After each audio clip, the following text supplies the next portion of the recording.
Vamos primeiro para o leste da Ásia. A Justiça de Hong Kong ouviu na segunda-feira os argumentos finais no julgamento de Jimmy Lai, fundador do jornal pró-democracia Apple Daily.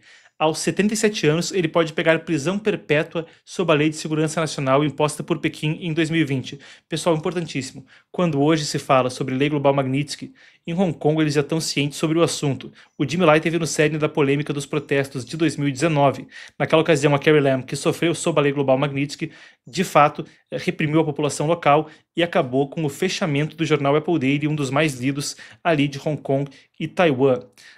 O fechamento do escritório foi uma parte importante daquela crise e Jimmy Lai se tornou, de certa forma, um símbolo de desafio, um símbolo de tentativa de imprensa livre em Hong Kong, conforme o Partido Comunista avançava sobre o território no contexto dos protestos que houve em 2019. Lai foi acusado de conspiração com forças estrangeiras, incluindo pedidos de sanção contra líderes chineses. Ele nega ter incentivado ações após a nova lei, mas reconheceu conversas anteriores com autoridades americanas. Esse caso é visto também por lideranças ocidentais como um teste para a liberdade de imprensa e independência judicial em Hong Kong. Bem, nas entrelinhas disso, muito pouco provável que ele consiga escapar. A Lei de Segurança Nacional em Hong Kong endureceu o controle do regime chinês para cima da região, que, depois cedida pela Inglaterra, em tese, ficaria independente. Não foi o que aconteceu, não é o que tem sido visto. Trump também já se manifestou sobre o Lai anteriormente. Agora, indo para a África, e a gente cobriu anteriormente a questão da presença chinesa no continente africano, o ex-vice-presidente do Quênia, Rigathi Gachagua, acusou a iniciativa do Cinturão de Rota da China, o Belt and Road, como é chamado em inglês, ou Nova Rota da Seda, como também é conhecida, uma iniciativa trilionária de infraestrutura do Partido Comunista Chinês, mas também muito criticada pela questão da chamada diplomacia da armadilha das dívidas. A gente já cobriu isso anteriormente de forma extensa aqui no canal, procurando, você vai encontrar. Ele acusou essa iniciativa de alimentar corrupção sistêmica e abusos de direitos humanos no Quênia. Afirmou que bilhões de dólares em empréstimos chineses foram desviados em acordos entre empreiteiros e autoridades locais. Segundo Gachagua, contratos de infraestrutura beneficiam empresas chinesas, excluem trabalhadores quenianos e até pequenos negócios foram dominados por estrangeiros. A classificação dele do programa é de uma invasão econômica que ameaça a soberania nacional.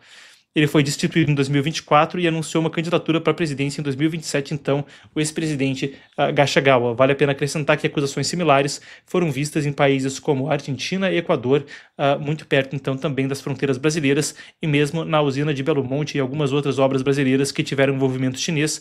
Houve acusações do tipo, apesar do Brasil não ter aderido formalmente à iniciativa do Cinturão e Rota, o conselheiro do presidente Lula, o Celso Amorim, até mencionou anteriormente que pode ser que não entrassem formalmente. Isso foi depois de muita pressão a respeito do assunto, quando havia possibilidade do Brasil entrar de fato, mas não se excluiu a possibilidade de obras de infraestrutura no mesmo modelo de cooperação. A Coreia do Sul e os Estados Unidos também iniciaram ontem, em outras notícias, o exercício militar anual Ulti-Freedom Shield, um exercício então anual entre os dois países que dura 11 dias e mobiliza mais de 21 mil soldados. As manobras incluem simulações de comando e treinamento de campo com foco em possíveis ameaças nucleares da Coreia do Norte, que, falando neles, criticou os exercícios, classificando eles como um ensaio de invasão. Kim Jong-un, o ditador norte-coreano de Pyongyang, inspecionou um novo navio de guerra com sistemas nucleares e prometeu expandir rapidamente o arsenal atômico em resposta. Lee Jae-myung, o novo presidente da Coreia do Sul, afirmou que os exercícios são meramente defensivos.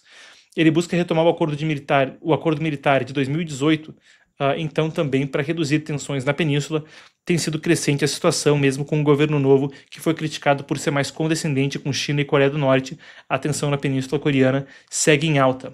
A gente vai abordar mais à frente no programa novos desenvolvimentos quanto à questão da cúpula de paz que aconteceu ontem e que você acompanhou por aqui com tradução simultânea, mas temos o seguinte já no giro de notícias. O chanceler alemão Friedrich Merz deu uma coletiva depois da cúpula em Washington, então, e afirmou que Donald Trump havia convencido Putin a aceitar uma reunião com o presidente da Ucrânia, Volodymyr Zelensky. O encontro ainda não tem local definido, deve ocorrer em algum momento das próximas 2 semanas. Merz, o chanceler então da Alemanha, disse que Trump fez o convite por telefone, ele fez uma pausa nas conversas em Washington, o presidente americano, e então parou, telefonou para o Putin e veio essa resposta. O presidente americano também sugeriu um futuro encontro trilateral. Vocês acompanharam a coletiva aqui conosco mais cedo da Casa Branca. A possibilidade discutida agora é uma cúpula bilateral em algum momento das próximas 2 semanas entre Zelensky e Putin, e depois ainda Trump participando de uma próxima reunião, essa sim trilateral. Segundo o chanceler alemão, a Europa apresentou uma frente unida e agora discute com os Estados Unidos os detalhes sobre garantias de segurança para a Ucrânia. Você fica conosco, a gente vai entrar mais a fundo no assunto da guerra na Europa mais à frente no programa.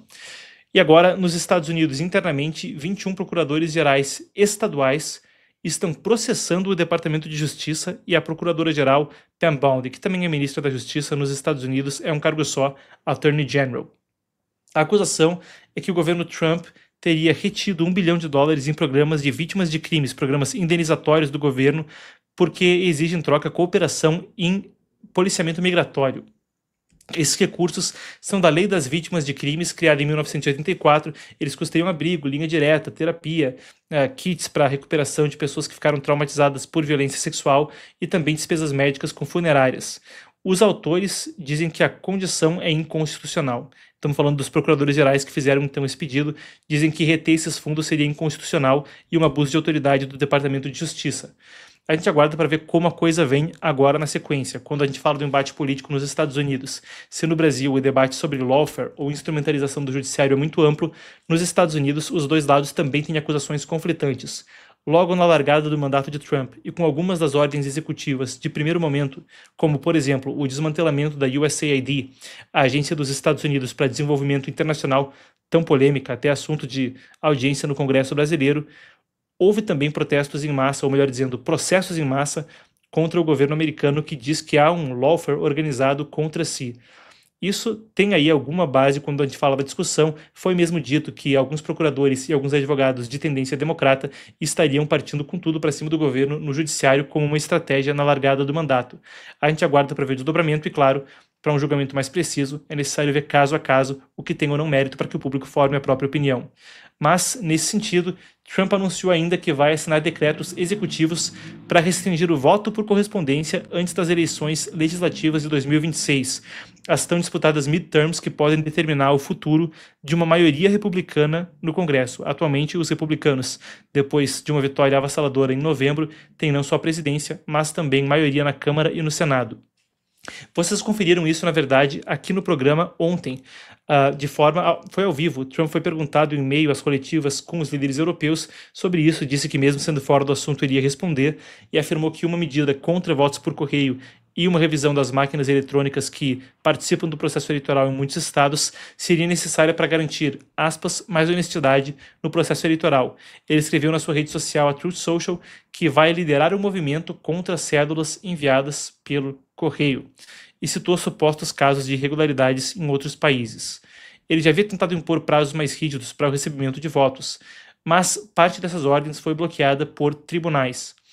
Ainda é provável que haja contestações judiciais. Em tese, na estrutura americana, quem legisla sobre isso, quem regula sobre as eleições, são os estados da federação e não o governo federal. Então fica aí a nota,